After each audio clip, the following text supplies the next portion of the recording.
మన ప్రభు అయిన యేసుక్రీస్తు నామంలో కూడి వచ్చిన ప్రతి ఒక్కరికి వందనాలు తెలుపుకుంటూ దేవుని యొక్క పరిశుద్ధ గ్రంథంలో నుంచి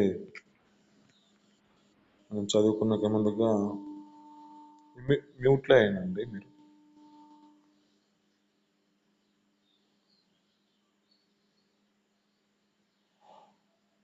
ఫిలిప్పీలకు రాసిన పత్రిక 2వ అధ్యాయము 8వ వచనం మనం చదువుకుందామండి. ఫిలిప్పీలకు రాసిన పత్రిక 2వ అధ్యాయము 8వ వచనం త్వరగా చదవండి.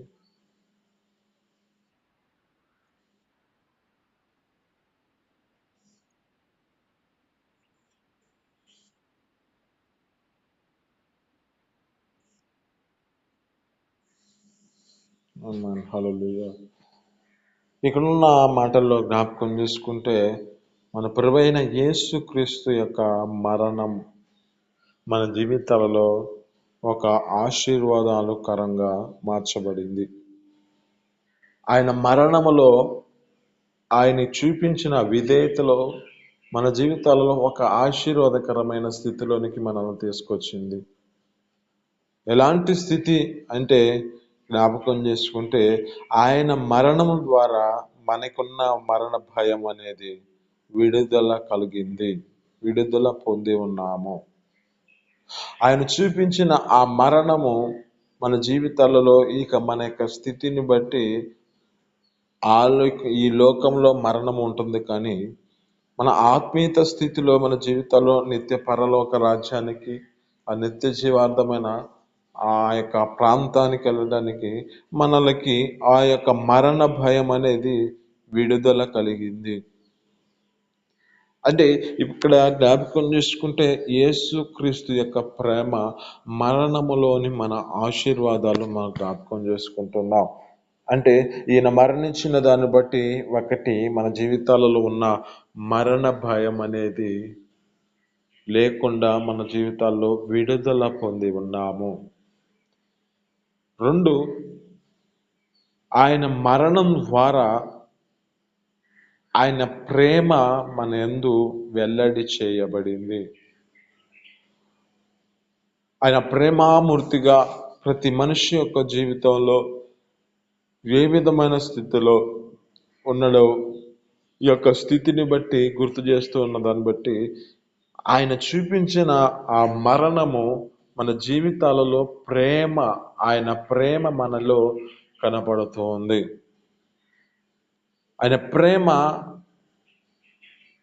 ప్రాణము పెట్టిన ప్రేమ, ఆయన పెట్టిన ప్రాణం మన జీవితాలలో మనల్ని ప్రేమించిన వాడిగా మార్చబడిన వాడిగా కనపడుతుంది. అంటే ఇక్కడ ఉన్న దాన్ని బట్టి జ్ఞాపకం చేసుకుంటే ఒకటి మనలో ఉన్న మరణాన్ని ఆయన విడిపించడానికి మరణించిన వాడిగా కనబడుతూ ఉన్నాడు. మరణ భయం అనేది లేకుండా తొలగించాడు. 2, మన జీవితాలలో ఉన్న స్థితిని బట్టి ప్రేమించే వారి యొక్క జీవితాలలో లోకముగా ప్రేమించేవారు స్వార్థపూర్యులు. వారి జీవితాలలో ఎలాంటి వారంటే మనిషి యొక్క జీవితం అవసరతను బట్టి ప్రేమిస్తూ ఉన్న పరిస్థితులు ఉంటాయి. మనిషిని యొక్క జీవితంలో జ్ఞాపకం చేసుకుంటే యవ్వన కాలంలో ఉన్న వారి యొక్క స్థితి వేరుగా ఉంటుంది. లోక సంబంధముగా తమ యొక్క శరీర కోరికల చేత ప్రేమించేవారు కొంతమంది ఉంటారు. కానీ ఈ యొక్క ప్రేమ ఏ ప్రేమ అంటే ప్రాణము పెట్టిన ప్రేమ. ఇది ప్రేమించిన వారిని ఆయన ప్రేమించి ఆయన ప్రాణము పెట్టి మనకి ఆ యొక్క స్థితిని బట్టి ఆయన ప్రేమ మన యందు కనబడుతుంది. 3, మన జీవితాలలో ఏంది అంటే ఆయన మరణములో మనకు కావలసిన సమాధానకరమైన స్థితి, అంటే ఒక సమాధాన స్థితిని మనం పొంది ఉన్నాం. అంటే మనకున్న ఈ లోకంలో జ్ఞాపకం చేసుకుంటే ఏ స్థితిని బట్టి పూర్వస్థితిలో ఏం చేశారు అంటే పూర్వస్థితిలో మనుషుల యొక్క జీవితాలలో ఏదైనా పాపము చేస్తే, ఏదైనా దోషము చేస్తే వారి కొరకు వేటినొకట బలర్పిస్తారు. ఎందుకు? ఆయా ప్రాయశ్చిత్తం కలగడానికి. కానీ ఇక్కడ మన జ్ఞాపకం చేసుకుంటే ఆయన మరణం ద్వారా మనలో ఒక సమాధానకరమైన స్థితిని మనకు కలుగజేశాడు. ఆయన శ్రమ, ఆయన యొక్క మరణము మనలో ఉన్న ఆ యొక్క అసమాధమైన స్థితి, అంటే ఆ పాపము ఆ ప్రాయశ్చిత్తము కలుగుట ద్వారా, అంటే అంతకు ముందున్న ఆ ప్రాయశ్చిత్తము సంపూర్త లేదు. ఆ యొక్క కోడెలు, ఆ గొర్రెలు, ఆ యొక్క మేకలు, ఆ యొక్క పావురాలు, ఆ యొక్క మేకలు కాదు కానీ ఆ యొక్క పావురాల్ని జ్ఞాపకం చేసుకుంటూ ఆ యొక్క పరిశుద్ధమైన వాటిలో తీసుకొచ్చి ఆయనకి ఆ యొక్క బలిగా అర్పిస్తున్న పరిస్థితిలో వారు అలాంటి స్థితిలో పరిశుద్ధపరచబడ్డామని అనుకుంటూ ఉన్న స్థితి.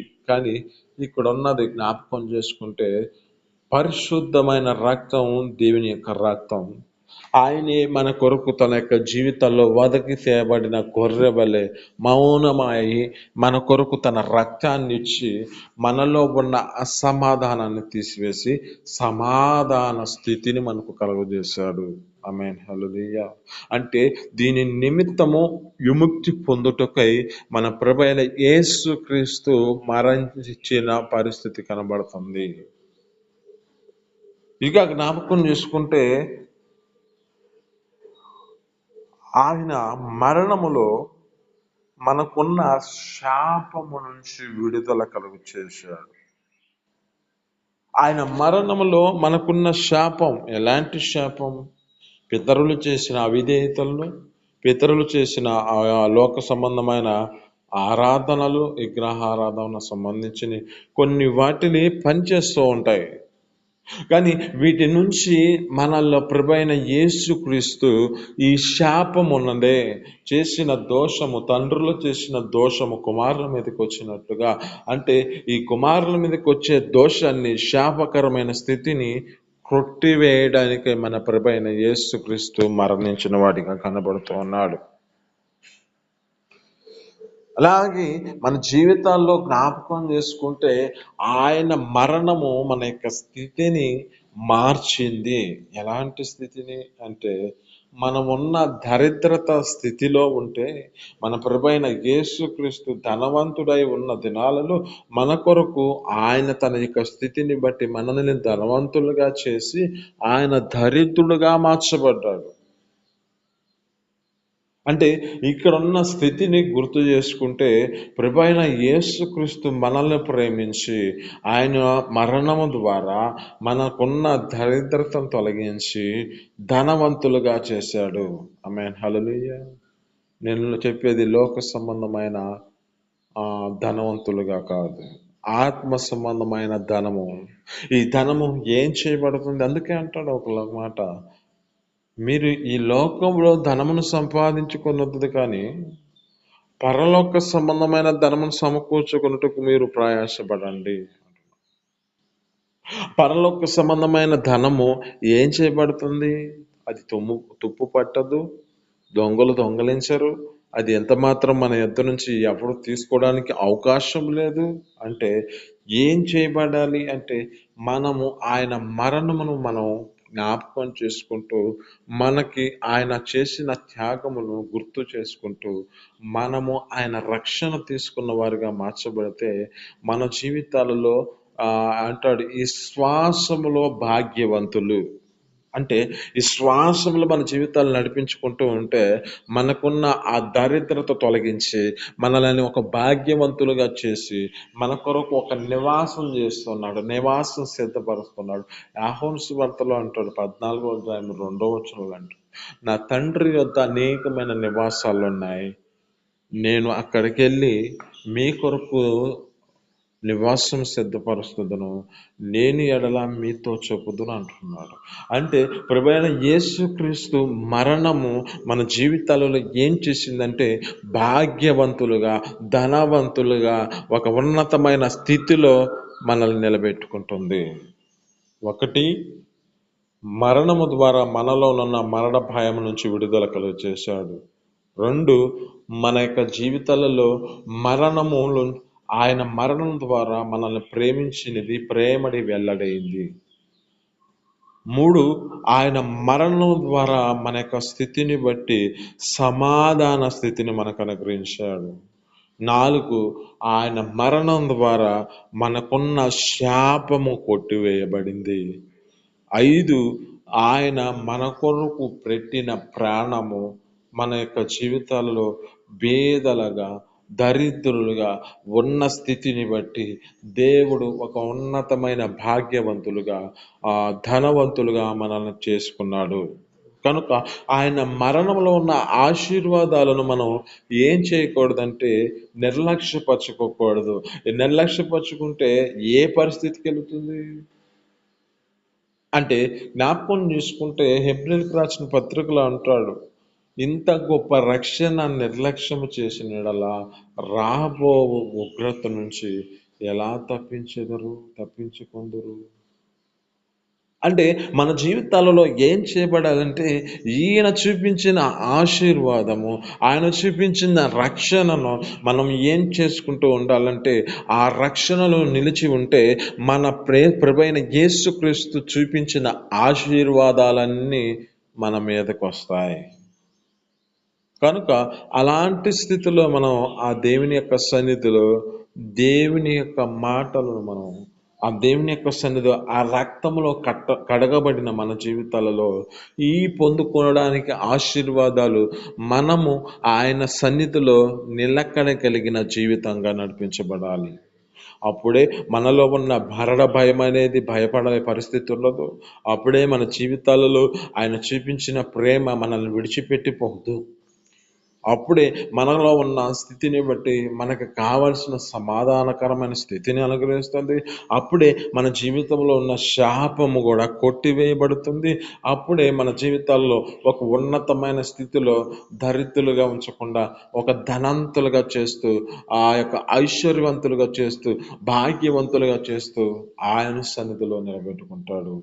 కనుక మన జీవితాలలో ఆయన మరణంలో ఆశీర్వాదాలను మనం ఎప్పటికీ నిర్లక్ష్యపరచుకోకుండా ఆ ప్రభువైన యేసుక్రీస్తు ఎదుట మన జీవితాలలో ఒక రక్షణ పొందుకుంటేనేమో ఆ రక్షణలో నిలిచి ఉండు, రక్షణ పొందకపోతేనేమో ఆయన రక్తంలో నీ జీవితంలో పాలుభోగస్తులుగా కావాలంటే ముందుగా నీ జీవితంలో ఒక మారు మనసు పొంది ఈ యొక్క బాప్టిజం తీసుకో. నువ్వు దేవుని యొక్క సన్నిధిలో ఆ రక్షణ పొందుకున్న నీ స్థితిని బట్టి నిలిచి ఉండు. అప్పుడు ఆయన మరణంలో ఉన్న ఆశీర్వాదాలు నువ్వు పొందుకుందువు గాక. ఈ మాటలు మీ వినికిడిలో దీవించి ఫలించును గాక. చిన్ని ప్రార్థన.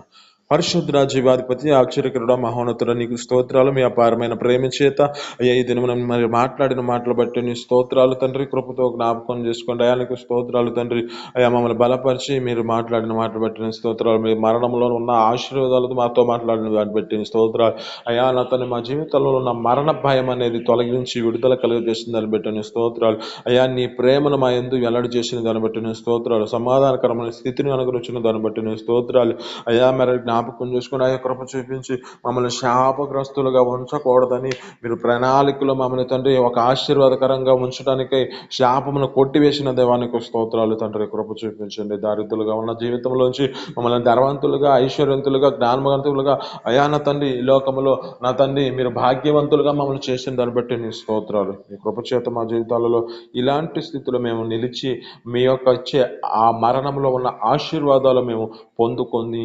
జీవించుదుముగాక. ఆమేన్.